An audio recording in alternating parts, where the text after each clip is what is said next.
You can get all excited about lifting 200 pounds till you get to the gym, and then you need a new excitement. And the new excitement is called discipline, a major step to human progress. Discipline. Now here's the key to discipline. Start with the little disciplines. Get excited over the little disciplines and get right on those, because those will lead to the big ones. Make a list of all the things you can do. Get right on those. Discipline yourself for those.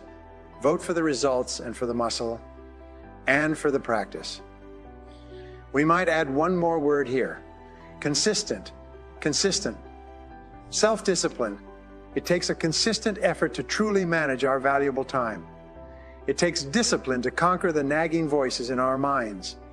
The fear of failure, the fear of success, the fear of poverty, the fear of a broken heart. It takes discipline to admit our errors and recognize our limitations. It takes discipline to change a habit, because habits are formed a little bit each day, every day, every day, every day. Once habits are formed, they act like a giant cable. They act like a nearly unbreakable instinct that only long-term disciplined activity can change. You've got to really work on your consistent self-discipline on a daily basis, or you'll find yourself distracted. Distracted by negative thoughts. It's easier to go to bed late, sleep late, show up late, leave early. It's easier not to read. It's easier not to read. It's easier to turn on the television than to open a book. It's easier to do just enough than to do it all. Waiting is always easier than acting. Imagine what life would be like if we didn't have to make our bed in the morning, or keep our garage clean, or pay our taxes, or show up for work tomorrow. Wouldn't it be fascinating if we didn't have to do these things? Wouldn't it be fascinating? What do you suppose would become of us? Our world is and always will be a constant battle between the life of ease and its momentary rewards, and a life of discipline and its far more significant rewards. The first lesson of discipline is that it isn't the easiest option. The second lesson of discipline is that it's a full-time activity.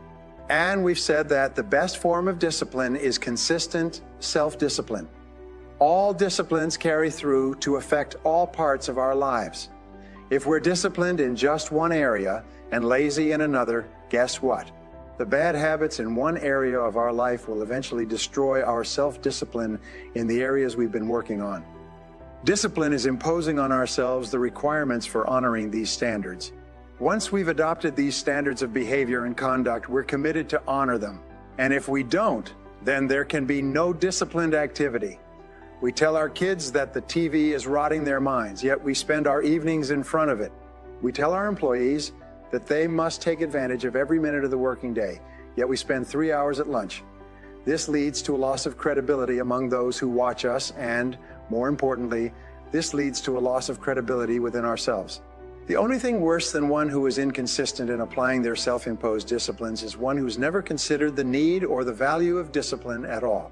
Here's the third step to becoming consistently self-disciplined. It's really a philosophy that holds one of life's unique promises. Number 3 simply says, for every disciplined effort, there is a multiple reward. Life is full of laws that both govern and explain behaviors, but this may well be the major law we need to understand. For every disciplined effort, a multiple reward. If you render unique service, your reward will be multiplied. If you're fair and honest and patient with others, your reward will be multiplied. If you give more than you expect to receive, your reward is more than you expect to receive. Your reward is more than you expect.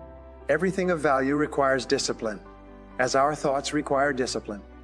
We must set up our inner boundaries, our codes of conduct, or our thoughts will be confused. And with confused thoughts, we'll end up being confused, hopelessly lost in the maze of life. Perhaps you're on the brink of giving up, or starting over, or starting out, and the only missing ingredient to your incredible success story in the future is a new and self-imposed discipline that will make you stay longer and try harder and work more intensely than you ever thought you possibly could. Don't wait for things to deteriorate so drastically that someone else must impose discipline into your life. When the alarm clock goes off, you get up, you get out of bed, and you go do what you're supposed to do. I don't care how it feels. I don't care if it's easy or hard. It doesn't even matter to me. It's just a reaction. It's a discipline, and it's life. And that's the way I choose to live my life. People who are going to be really successful in the future are willing to make sacrifices in the present in order to guarantee that future.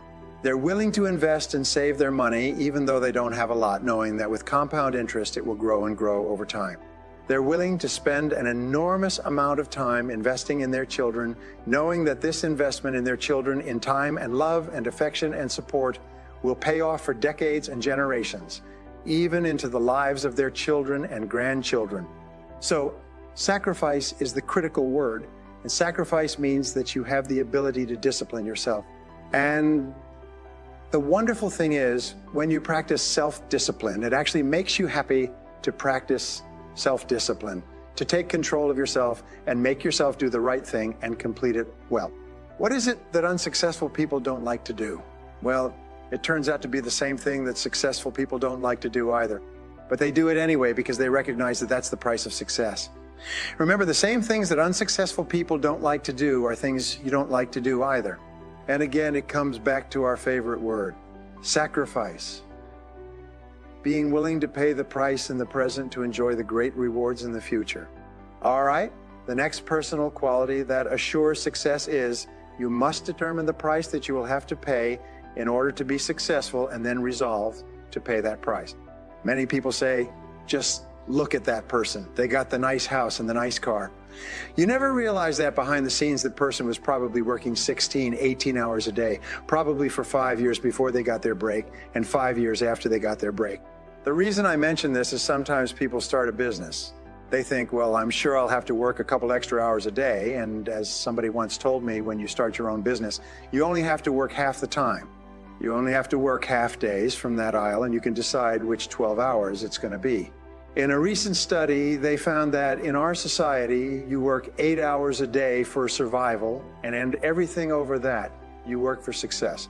Every additional hour, whether you're working for yourself or someone else, is for success. So it's very important that you keep putting in those additional hours, whether it's extra reading, extra study, extra work. You are not allowed to say any other words to a senior officer except, yes, sir, I will do it. No, sir, I didn't do it. And no excuses, sir. And that's how they train the top officers in the world, because they know that nothing makes a person weaker or littler than always making excuses. No leader could be a leader if all they did was make excuses. There is a turning point in your life where you become an adult or you remain a child, and it's like a line that you cross, and on one side of the line, other side of the line is responsibility, where you are now responsible for the rest of your life. On this side of the line is blaming others for your problems. Blaming is the major source of negative emotions and unhappiness and stress and failure. When you step across the line, you say, from now on, I accept complete responsibility for my life and for everything that happens to me. If you have a goal, you accept responsibility for achieving the goal. Blaming makes you weak and angry. It makes you feel inferior and insecure. Too much of anything is a bad thing. Life without balance results in an unbalanced life. Walking around the block every day is good. Walking or running 6 hours a day is bad. It's obsessive, unless, of course, you make your living as a marathon runner. Then you're doing your job. Eating an apple a day is good. Eating only apples is bad. You won't get all the protein and vitamins and nutrients your body needs. Working hard, burning the midnight oil, doing it till is good. Working non-stop, never taking a vacation, never having any fun, never spending quality time with the people you love, working day after day, month after month, never taking a break, year after day, month after month, never taking a break, year after year is bad. If you've got your nose to the grindstone all the time, how are you ever going to spot new opportunities? Consider new ideas. You've got to stop and ponder where you've been and where you're going. You've got to reflect so you know if you're even on the right track. If you're always working, you must be successful. No, it doesn't work that way. For a workaholic, they can work 10, 12, 14 hours a day, take 2 jobs, work them back to back. The only satisfaction is fighting off sleep, denying life's pleasures, getting more tasks done. These people are generally more task-oriented than results-oriented than results-oriented.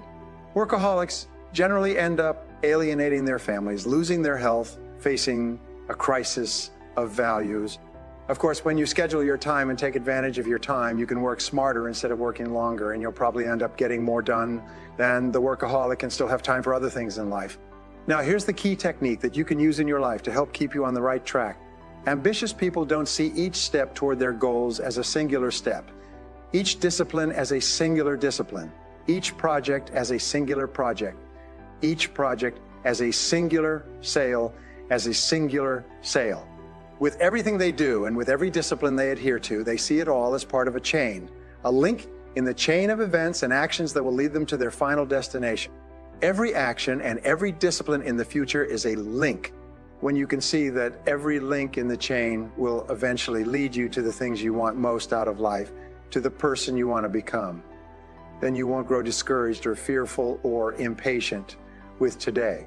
When you can see where you're going through visual chain thinking, even on the toughest days, you'll keep building your ambition by knowing where you're going, not just where you are today.